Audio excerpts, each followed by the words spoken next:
Hey guys, welcome back to Danger Planet. Today we're going to talk about Warhammer 40k and a couple different ways that we think that we can fix the system, some things we like about it, and some things we don't.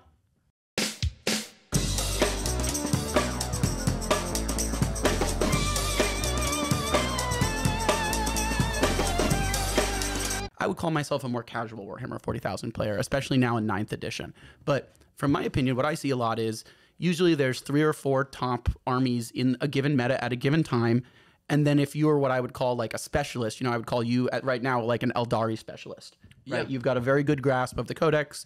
You are going to play it primarily kind of regardless of the situation, but you're going to mold your strategy to what you perceive the top meta is going to be. Absolutely. Right? You're not jumping around armies, but you're certainly making business decisions around units that you think are going to be competitive around things that you're going to see. So I would love to hear your thoughts on kind of, I guess, the most taboo subject in Warhammer 40,000, which I would call lovingly the buff and nerf cycle.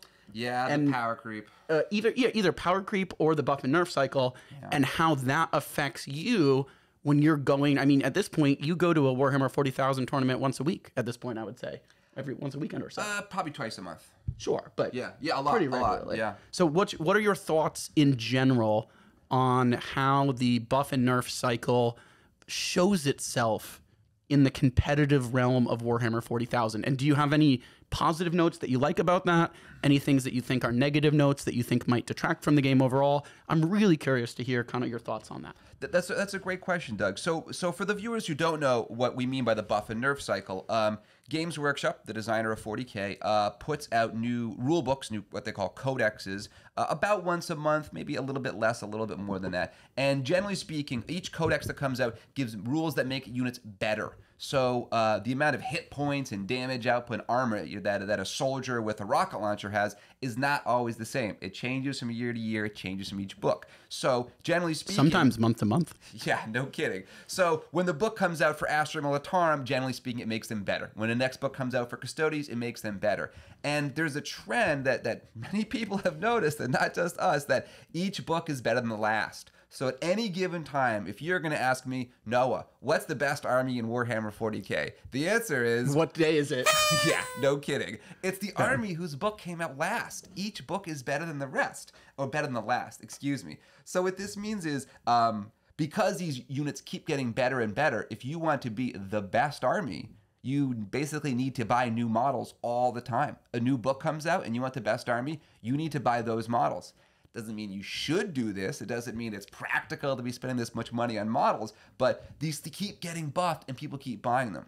But it's not necessarily a one-way street because armies are all constantly getting better and better and better and better. Games Workshop also publishes erratas. They do a balanced data slate. They do a FAQ, a frequently asked questions bulletins. And these things often bring the units down in value. This is the nerf part of the buff nerf cycle. Yeah. So the Custodes famously had a very strong codex that made the army very good. They were tier 1 for a long time. They were crushing everybody. A balanced data slate came out, made so many of the units weaker, took away abilities, weakened the stratagems. Same thing happened with the Drukhari. Same thing happened with Adeptus Mechanicus. So we see here is a cycle of new book comes out.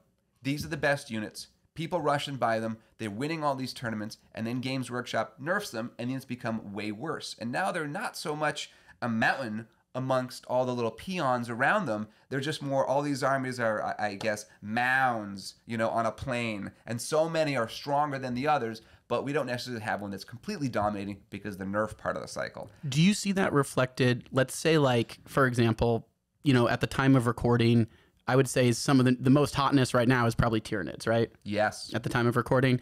Now, do you see that reflected in the local tournaments that you go to in person where like, I think you told me the last event you went to, you played 3 rounds and they were all against Tyranids? That's exactly right. I very much see this. My last tournament, round 1, I played against the Tyranids. Round 2, I played against Tyranids. Round 3, Tyranids again. The Tyranids are very much the rage at the time of this video. If you are watching this 30 or 60 days from now, this statement will probably be wrong because there'll be a new codex that is even better than the Tyranids, or possibly both. There'll be a balanced data slate come out and make the Tyranids worse. Generally speaking, I think these codexes reveal Games Workshop wanting to push exciting new models on you. That does two things. It gets you excited. You want to buy these models. You want to test them out. You can't wait to play, which is good. But it also pushes people to buy models whose rules make them really, really good.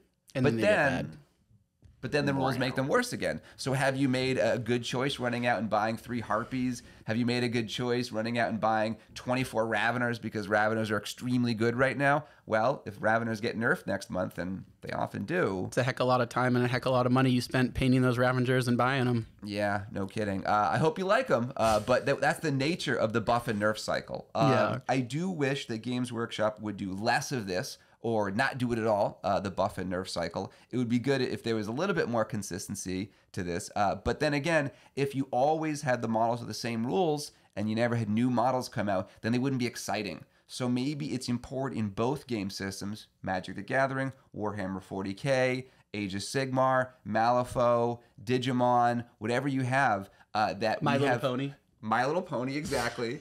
That the designers put out new things, exciting things that get people interested in the game again. But I think the trick as a Without designer, breaking it. Don't break it. You have to do it without breaking it. You can't just necessarily drastically increase the power level of models and then decrease in the next month after everybody has already bought them and you cash the check. Yeah. Okay, so I think that's really good feedback. It's really interesting stuff for me to hear, Noah, as a person who is, not necessarily a really hyper competitive tournament grinder, but as a person who's been invested in 40K in terms of really enjoying the lore, in terms of really enjoying painting the models and collecting them. And, I think anybody who's a part of our hobby would be hard pressed to say that Warhammer 40K isn't a part of at least a section of their tabletop life, because even if they don't play the game, they sure as heck run into it a lot when they go to their local LGSs, and it's probably half the product that's on the shelves at their different game stores. I bet.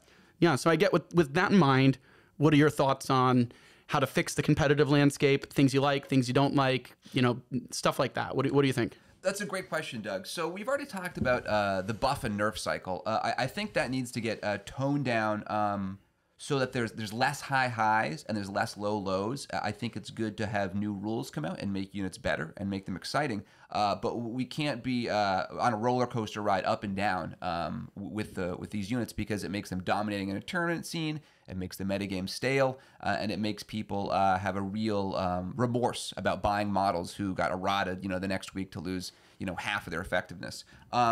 So moving on from buff and nerf cycle, I think one thing I would like to see Games Workshop do that I think would help out competitive and casual players alike is get better at writing the rules. I think that Games Workshop rules writing is not very consistent. I think it's splotchy in a lot of places, has a lot of weaknesses.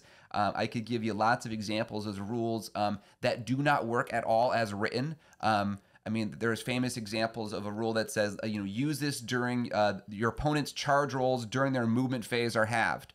There are no charge rolls during the movement phase. This stratagem, which I spend all the resources, does nothing. Or so many others, that say, use this at the end of the fight phase. Instead of consolidating, you get to move 20 inches away from your enemy. But there are no consolidations at the end of the fight phase. So this stratagem that you've written, this tool for my unit, does nothing as written. I could give you 10, 20 more examples like that. But the point is, I think that a lot of rules in the core rulebook, in the codexes, in the supplements, they are a sign that people were not proofreading these. They weren't testing the writing that well. They weren't editing it. They didn't really have a second and a third pair of eyes look at this. When you have models that are glaringly lacking a keyword that's necessary for one of their strategies that listed the previous page, that indicates, okay, someone just forgot to write this keyword in the codex. It's a typo that happens, but you just shipped 10,000 units and charge people $50 a head, and this is the official version of the rules they have to use at the tournament. Yeah, and it's even like if you show up to that tournament and like everybody there is like, yeah, we understand what the intention, but rules as written, this is what it is. Yeah. I will give GW some credit here, because the thing that they've done recently, which I've been a big fan of, which has kind of like perked my ears back up to kind of keeping a tab back on Ninth, is that they have started to do fairly regular balance updates, right? Like, haven't they started every 3 months doing like basically a balance sheet redux, and that's not a old thing they've been doing forever. That's a fairly new thing that I think they've done in response to feedback from competitive players that are getting frustrated, I think. Yeah, the balanced data slate is very good. They put out one in February of this year. They put out another in April. I would expect one in June. And that definitely does help rebalance the game. But I think that's more of a feature of the buff and nerf cycle we're talking about. Or putting a Band-Aid on the buff and nerf. Yeah, exactly. And when they put out an errata or an FAQ statement, that does often fix the problem in the mistake of the writing. But I mean, I would say, why is this mistake to begin with? Why did you put this book to print and sell 10,000 copies without having, an editor look at it? Without maybe having your intern look at it quickly for editing components. And maybe I sound whiny, and maybe I am whiny, but I don't see this level of mistakes, and I don't mean mistake. I mean 5 per book. I don't see this kind of level of editing mistakes in other games. Magic the Gathering has very tight, very consistent rules. It's almost unheard of to see a mistake in one of their cards. Or a typo on a card. Exactly. I don't think I've literally ever seen a typo on a card. I think the biggest mistake that I can remember in Magic, and I'd be curious what you think here, my biggest single mistake that I think Wizards ever made, and this is recently, is the companion mechanic. Oh God. and that's the only real time I can think of an R&D and testing team from Wizards in response to Magic really screwing the pooch on a mechanic. But like you said, in the 40K world, you might have like this unit might not have core listed on it, and it needs core for the HQ synergy that it has to have to be even viable. Right. They see that kind of thing a lot. Yeah. So a thing that I've been curious and I've wanted to ask you about for a while, I've kind of waited until we did the shoot, was about alternating activations and how that would affect a larger model count war game. For me, I come from skirmish games. So I play Moonstone, I play Malifaux, I play Arena Rex, I play Warcry even. And I've played a little bit of Kill Team. But I really enjoy smaller model counts, and I really enjoy the concept of alternating activations because for me, it kind of gives me that vibe of like a chess game almost, where I get to make a decision, then you get to make a decision, and there's a constant back and forth in terms of how resources are being allocated and how opponents are reacting to one another when they move models on the table or activate critical abilities. And it makes you think, at least in my opinion, I have this one critical ability that needs to go off. Yeah. My order of activations here matters a heck of a lot. And in 40K, what I've seen is because it's I go, you go, I go, you go, it's a lot of I do all my stuff. You can't really respond. Nope. Okay, maybe I'm dead, maybe I'm not. Now you can go and you can do all your stuff. Then maybe you kill me, maybe you don't. Who knows? What are your thoughts on that? This is a really intriguing idea. I think making 40K more like chess would be really interesting. I do have some ideas about how it would change the game if instead of I move 20 models, hit you as hard as possible, then you move 20 units and hit me as hard as possible. Instead of trading blows, when we start doing one model, then your one model, then my one model, it becomes a lot like a chess game. You have to be really, really cautious. I think what would be really cool is it basically would do away with alpha strikes. Many armies in 40K, they are designed to have surge forward on turn 1, spend all their resources on the first blow, and wipe out, a third, a half your opponent's army on the first turn. And then the defender, okay, you pick up your pieces and counterattack as best you can. Alpha strikes are done with alternating activations because as soon as you move your first piece forward to alpha strike, I get to move more forward and I get to trade with you. Or backwards. Exactly. So you have to be super cautious. I think with alternating activations, players can't just surge through. I charge all of my units into you on the first turn. They're super fast. They hit super hard. And I don't even care what you counterattack because my alpha strike is so hard. So people start being a lot more cautious. You don't just send out your queen on the first turn and take the rook. But you have to defend the queen. Yeah, because you might not make it. You know a clapback is coming. Absolutely. Yeah, you don't get to do mass movement in isolation. Now, the one thing that I do admit that I think detracts from this at a larger scale war game is the fact that inherently when you start to get into alternating activations, the game can take longer. Absolutely. So one of the things I guess is, because I haven't played as much Comp REL 9th edition, Do you think that that would drastically increase the time of a 40K game? I do. I think that the length of the game would probably double or maybe triple as Yeah. is. For those who don't know, in a game like Malifaux, where you probably have 8 models, maybe 10 models, Yeah, like and 8 you to move 10. one at a time, in my Warhammer 40K armies, I have at least 50, maybe 100 models in them. So having to move 10 times as many models as Malifaux means might take 10 times as long. I mean, obviously, it's not exactly that ratio, but you get the idea. I think that the way you fix this is that the games would have to be shorter. Right now... Or less point count. Yeah, exactly. Ninth edition ninth edition battles of Warhammer 40K last 5 rounds. Each player takes 5 turns. With alternating, you could just play the game in just 2 or 3 rounds. I think the encounters would be significantly bloodier because after I move one model out, you move your model out and counterattack, and then I move a model out and counterattack, and so on and so on. And I think the game could last less rounds.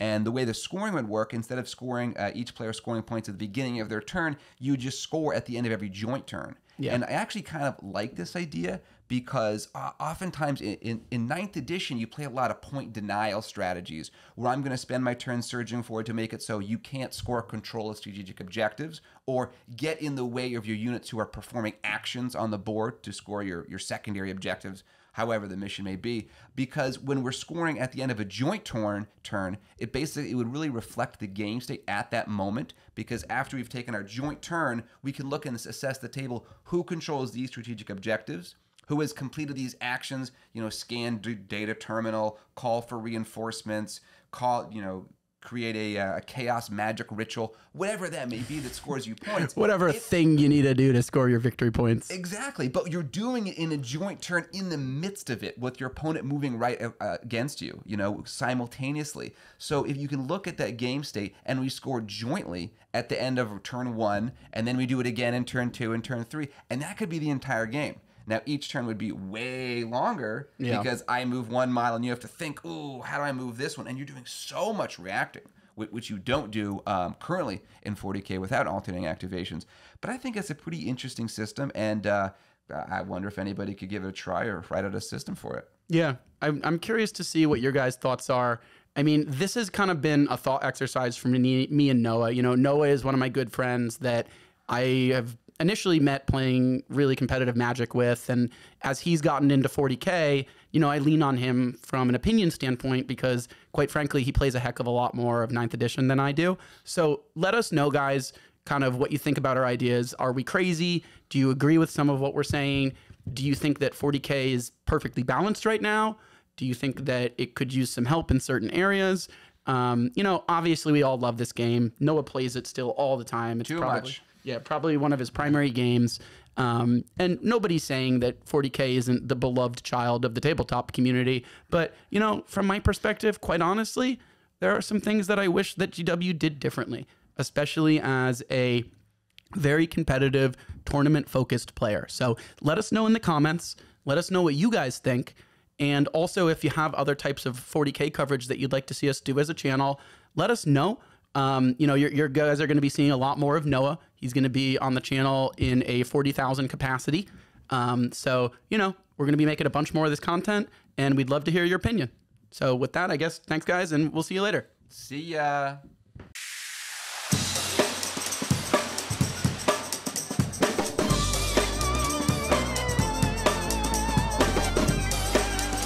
What was your first army that you started in Comp REL 9th edition with, and has it changed at all?